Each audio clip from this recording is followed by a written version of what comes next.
Hello everyone, welcome back to our channel. Ngasi ki vlog sidi ko haidi numit mari ni dumaina mamang na namgibani ba ko riansu na khatang masa nungai taba ma lok khurak ba ko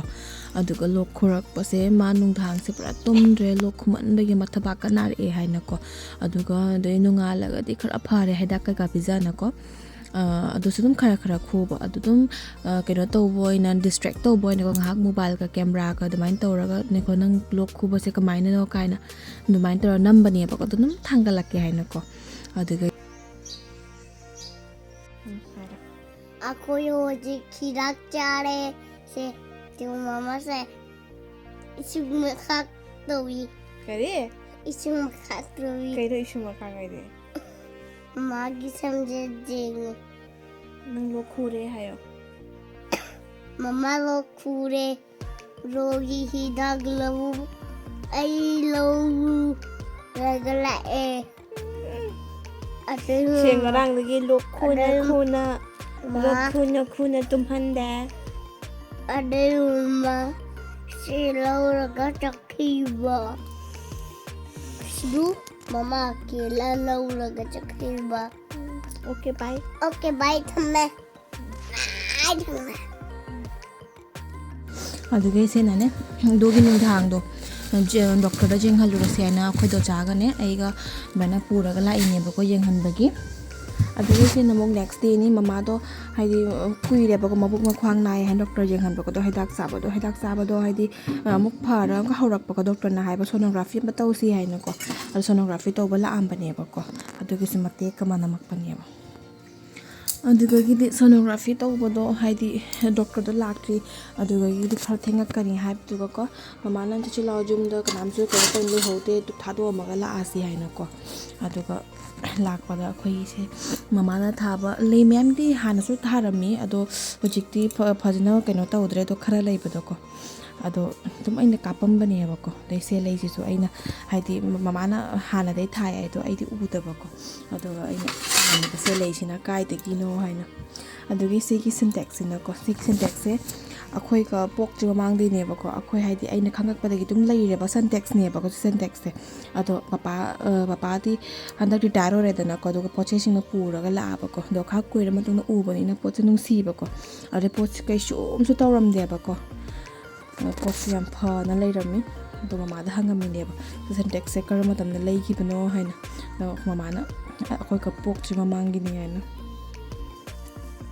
ꯁꯤꯁꯤꯗꯤ ꯍꯥꯟꯅ ꯌꯥꯝ ꯐꯖꯅ ꯍꯧꯖꯤꯛꯇꯤ ꯄꯠꯊꯔꯦ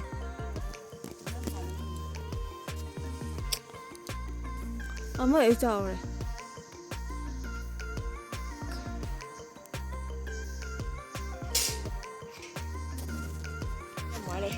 ꯑꯗꯨꯗꯩꯀꯣ ꯑꯁꯤꯒꯤ ꯎꯄꯥꯝꯕꯤꯁꯦꯀꯣ ꯍꯩꯅꯧꯒꯤ ꯄꯥꯝꯕꯤꯁꯦꯀꯣ ꯑꯩꯈꯣꯏꯒꯤ ꯄꯨꯙꯧꯅ ꯊꯥꯔꯝꯕꯅꯦꯕꯀꯣ ꯑꯗꯣ ꯍꯧꯖꯤꯛꯄꯨ ꯐꯖꯅ ꯇꯧꯅ ꯂꯩꯔꯤ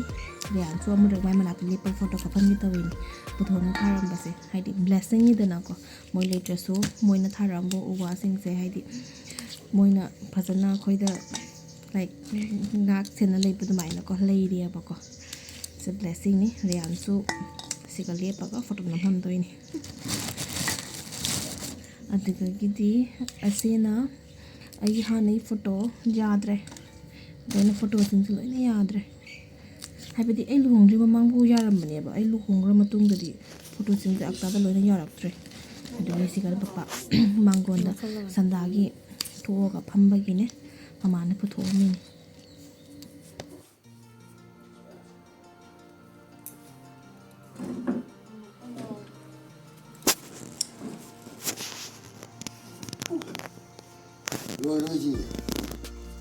Happy bani. Anh con xin đi xin nhầm giàu rồi này. Rồi còn hai không? Ba chuyện ngại đây kìa.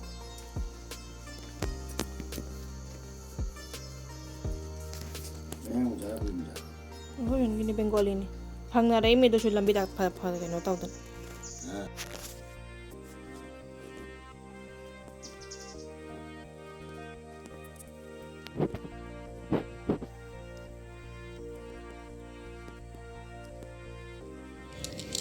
ꯑꯗꯨꯒꯒꯤꯗꯤ ꯁꯤꯅ ꯑꯩꯈꯣꯏꯒꯤ ꯄꯨꯈ꯭ꯔꯤꯅꯤ ꯏꯁꯤꯡ ꯀ ꯌꯥꯎꯗ꯭ꯔꯦ ꯄꯨꯈ꯭ꯔꯤꯁꯦ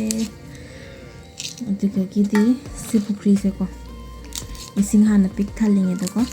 ꯑꯩꯅ ꯀ꯭ꯂꯥꯁ 7ꯔ 8ꯔ ꯑꯗꯨꯃꯥꯏꯅ ꯀꯥꯕꯗꯀꯣ ꯍꯥꯟꯅꯗꯤ ꯏꯁꯤꯡ ꯍꯣꯜꯂꯝꯃꯤꯗꯅꯀꯣ ꯑꯗꯨꯒ ꯑꯩ ꯉꯟꯇꯥꯁꯦ ꯑꯩꯅ ꯕꯥꯜꯇꯤꯟ ꯄꯥꯏꯔꯒ ꯊꯣꯛꯂꯛꯄ ꯎꯏꯔꯤ ꯑꯗꯨꯝ ꯍꯧꯒꯠꯄꯒ ꯂꯥꯏ ꯈꯨꯔꯝ ꯂꯣꯏꯔꯒ ꯕꯥꯜꯇꯤꯟꯁꯦ ꯄꯥꯏꯔꯒ ꯑꯗꯨꯝ ꯊꯣꯛꯂꯛꯑꯕ ꯑꯗꯨꯒꯒꯤꯗꯤ ꯑꯝꯇ ꯑꯣꯟꯊꯕ ꯑꯩꯅ ꯁꯤ ꯄꯨꯈ꯭ꯔꯤꯁꯤꯗ ꯑꯗꯨꯒꯤ ꯃꯤꯠ ꯆꯤꯡꯉꯒ ꯈꯜꯂꯛꯑꯦ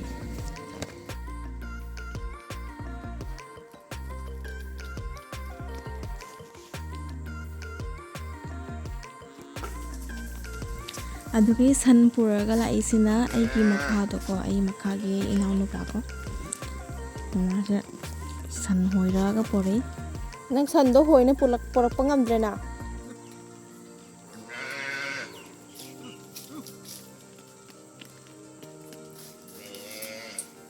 ꯆꯠꯂꯣ ꯑꯩꯈꯣꯏ ꯊꯦꯡꯉꯦ ꯆꯥꯛꯀꯣ ꯊꯣꯡꯉꯝꯃꯣ ꯃꯃꯥ ꯊꯦꯡꯉꯛꯀꯅꯤ ꯃꯃꯥ ꯉꯥꯏꯅꯣ ꯅꯪ ꯊꯣꯡꯗꯤ ꯀꯅꯥ ꯊꯣꯡꯗꯣꯔꯤꯒꯦ मम्मा ngài पूछू जांगा दिन नहीं थोंगा मो पूजा इसको भी बोलना आता है मुझे बुलाता है अपना पूजा पूजा ओए होए होए होए होए होए होए हाँ अब स्कूल जाती हो अपना नाम बुला रही हो ꯑꯗꯨꯒꯒꯤꯗꯤ ꯑꯩꯈꯣꯏ ꯆꯠꯂꯒ ꯑꯃꯨꯛꯀ ꯗꯣꯛꯇꯔ ꯃꯐꯝꯗꯣ ꯂꯥꯏꯛ ꯀꯨꯏꯗꯦꯕꯀꯣ ꯍꯥꯐ ꯑꯦꯟ ꯑꯋꯥꯔꯁꯨ ꯐꯥꯗꯦ ꯑꯗꯨꯒ ꯑꯩꯈꯣꯏꯁꯦ 7 ꯅꯝꯕꯔ ꯑꯣꯏꯕꯅꯦꯕ ꯑꯗꯨꯒ ꯆꯠꯂꯒ ꯗꯣꯛꯇꯔꯗꯣ ꯂꯥꯛꯑꯝꯃꯦ ꯍꯥꯏꯗꯣ ꯄꯨꯟꯅ ꯑꯣꯄꯔꯦꯁꯟ ꯌꯦꯡꯉ ꯂꯣꯏꯈ꯭ꯔꯦ ꯍꯥꯏꯀꯣ ꯍꯥꯐ ꯑꯦꯟ ꯑꯋꯥꯔ ꯃꯅꯨꯡꯗ ꯑꯗꯣ ꯀꯩ ꯍꯥꯏꯗꯣꯔꯤ ꯑꯗꯨꯗꯤ ꯑꯗꯨꯝ ꯍꯜꯂꯛꯑꯦ ꯑꯩꯈꯣꯏ ꯑꯗꯒꯤ ꯑꯩꯅ ꯂꯥꯛꯄ ꯃꯇꯝꯗ ꯑꯩꯅ ꯌꯨꯝꯗꯩ ꯊꯣꯛꯂꯛꯄ ꯃꯇꯝꯗ ꯑꯩꯈꯣꯏꯒꯤꯁꯦ ꯚ꯭ꯌꯨꯁꯦ ꯅꯝꯕꯅꯦꯕꯀꯣ ꯑꯩꯈꯣꯏ ꯈꯨꯟꯒꯤ ꯑꯗꯨ ꯈꯨꯐꯖꯗꯣ ꯑꯗꯨꯅꯤ ꯃꯌꯥꯝ ꯑꯗꯨꯒꯒꯤꯗꯤ ꯕ꯭ꯂꯣꯛꯁꯦ ꯑꯁꯤꯒ ꯁꯨꯝ ꯂꯣꯏꯁꯜꯂꯒꯦ